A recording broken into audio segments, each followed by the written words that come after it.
I rather would have no Quran at all, as we in Holland at least. Europe के एक मजबूत देश में बड़ा उलटफेर हो गया है। इस्लाम विरोधी गिल्ट वाइल्डर्स को नीदरलैंड्स चुनाव में बड़ी जीत मिली है। पूरे यूरोप में इस घटना का बड़ा असर होने वाला है। गिल्ट वाइल्डर्स अचानक नीदरलैंड्स में एक बड़े नेता बनकर उभरे हैं। गिल्ट वाइल्डर्स की फ्रीडम पार्टी को 37 सीटें मिली हैं, जबकि दूसरे नंबर की पार्टी को 25 सीटें ही मिल पाई हैं। रुझानों में सबसे आगे चल रहे गिल्ट वाइल्डर्स ने कहा है कि अगर मैं प्रधानमंत्री बन जाता हूं तो कम से कम नीदरलैंड्स में कुरान को बैन कर दूंगा। गिल्ट वाइल्डर्स को ऐसे समय पर जीत मिली है जब पूरे यूरोप में मुस्लिम शरणार्थियों को लेकर विरोध प्रदर्शन बढ़ते जा रहे हैं। आप ये जानकर हैरान हो जाएंगे कि एक साल पहले गिल्ट वाइल्डर्स भारत के समर्थन में अकेले ही दुनिया के करोड़ों मुस्लिमों से भिड़ गए थे। याद दिला दें कि अरब देश जब नुपुर शर्मा और भारत के खिलाफ एकजुट हो गए थे, तब इंटरनेशनल लेवल पर गिल्ट वाइल्डर्स ने भारत और नुपुर शर्मा का बचाव किया था। अपने इसी रुख के चलते गिल्ट वाइल्डर्स को नीदरलैंड्स में काफी आलोचना का सामना भी करना पड़ गया था, लेकिन अब गिल्ट वाइल्डर्स नीदरलैंड के प्रधानमंत्री ही बनने वाले हैं। आप गिल्ट वाइल्डर्स के इस ट्वीट को एक बार देखिए। गिल्ट वाइल्डर्स ने अपने ट्वीट में नुपुर शर्मा को हीरो कहा था। वाइल्डर्स ने लिखा कि नुपुर शर्मा ने सच के अलावा कुछ नहीं बोला, पूरी दुनिया को उन पर गर्व होना चाहिए, वो तो नोबेल पुरस्कार की हकदार हैं।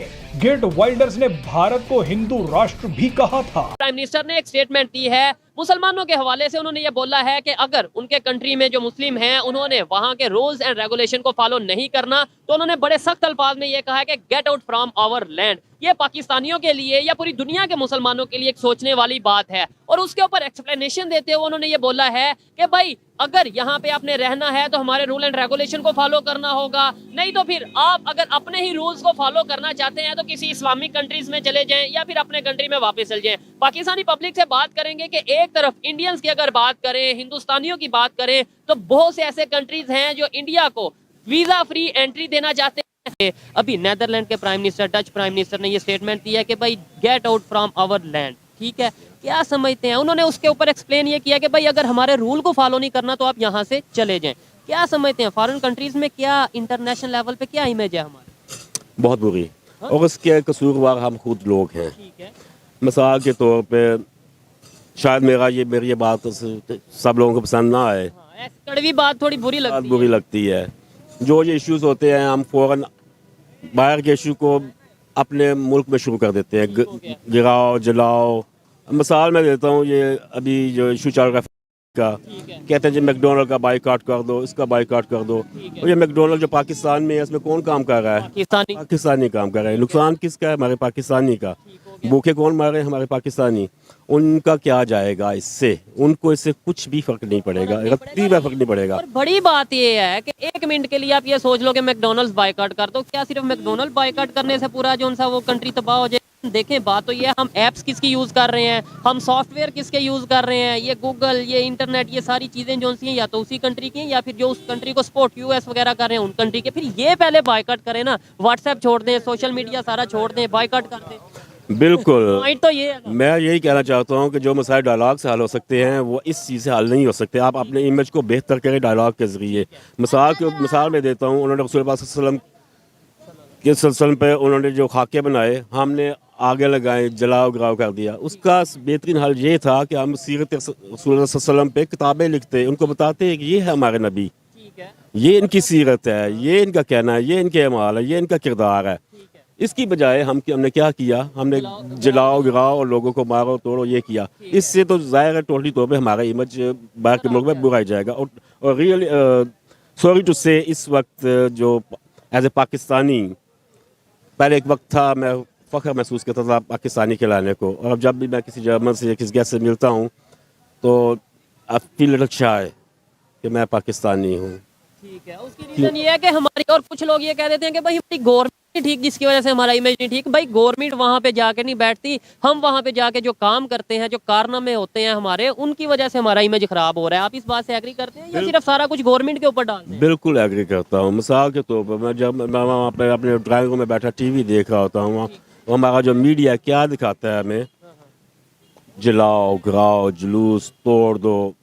मसलन के मामले में, कुरान पाक के मामले में, हर किसी के मामले में, बजाय इस चीज़ों हमारे सोशल मीडिया के बजाय इन चीज़ों को ना दिखाएं, इस चीज़ की तशहीर ना करें कि हम ऐसे कि यानी कि जज्बाती से एक वो अपना हम एक्सप्रेशन देते हैं, रिएक्शन करते हैं। बिल्कुल बिल्कुल, ये कि बहुत बुराई मच जाता है उस पे। ठीक हो गया। ग्रीट वाइल्डर्स कहता है कि मुझे मेरे देश में यानी कि नेदरलैंड्स में यह कहता है कि मुझे मुस्लिम रेफ्यूजीज नहीं चाहिए।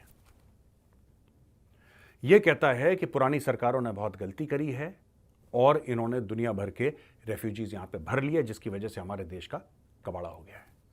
ग्रीट वाइल्डर्स वही है, पूरी दुनिया में जब सब लोग नुपुर शर्मा के खिलाफ खड़े थे, यह बंदा अकेला था पूरे यूरोप से जो कि नुपुर शर्मा के साथ था और उसने बोला कि जो नुपुर ने कहा है बिल्कुल सच कहा है। नेदरलैंड का जो प्राइम मिनिस्टर हैं और जो डच पीएम, उन्होंने ये स्टेटमेंट दिया कि get out from our land, मतलब अगर उन्होंने ये कहा कि अगर हमारे रूल एंड रेगुलेशन को आपने फॉलो नहीं करना तो आप यहाँ से चले जाएं, किसी इस्लामिक कंट्री में चले जाएं, अपने कंट्री में वापस चले जाएं। क्या कहना चाहेंगे? नहीं, बात देखो 100% उनकी ठीक है।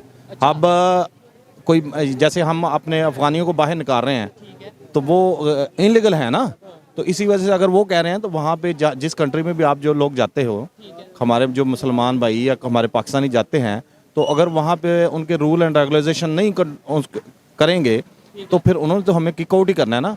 वो अगर सख्त अल्फाज से कह रहे हैं तो ये हमारी अपनी ही नेग्लिजेंसी है ना कि हम अपने वहाँ पे जाके, ये नहीं खाली हम अपने कंट्री के अंदर भी रूल एंड रेगुलेशन के ऊपर पूरा अमल करें। जैसे ये हमारे लाइसेंस का मामला है, 18 इयर्स के बच्चों वाला मामला है, तो उसको हम फॉलो नहीं करते हैं। अच्छा, कुछ लोग ऐसी स्टेटमेंट जब दी जाती है किसी प्राइम मिनिस्टर की तरफ से या किसी भी दूसरे कंट्रीज की तरफ से ये स्टेटमेंट दी जाती है, कुछ लोग ये कह देते हैं ये देखो ये इस्लाम के खिलाफ है, ये मुसलमानों के खिलाफ है, ये मतलब इस वजह से ये ऐसी स्टेटमेंट। वो मज़हब के ऊपर तो बात ही नहीं ना वो तो कर रहे हैं, वो तो कह रहे हैं हमारे रूल्स को फॉलो करो। अगर वो रूल्स को फॉलो कर रहे हैं तो ठीक है, जिनके लिए वो, और ये स्टेटमेंट भी अगर वो दे रहे हैं तो वो उन लोगों के लिए दे रहे हैं जो रूल्स को फॉलो नहीं कर रहे हैं।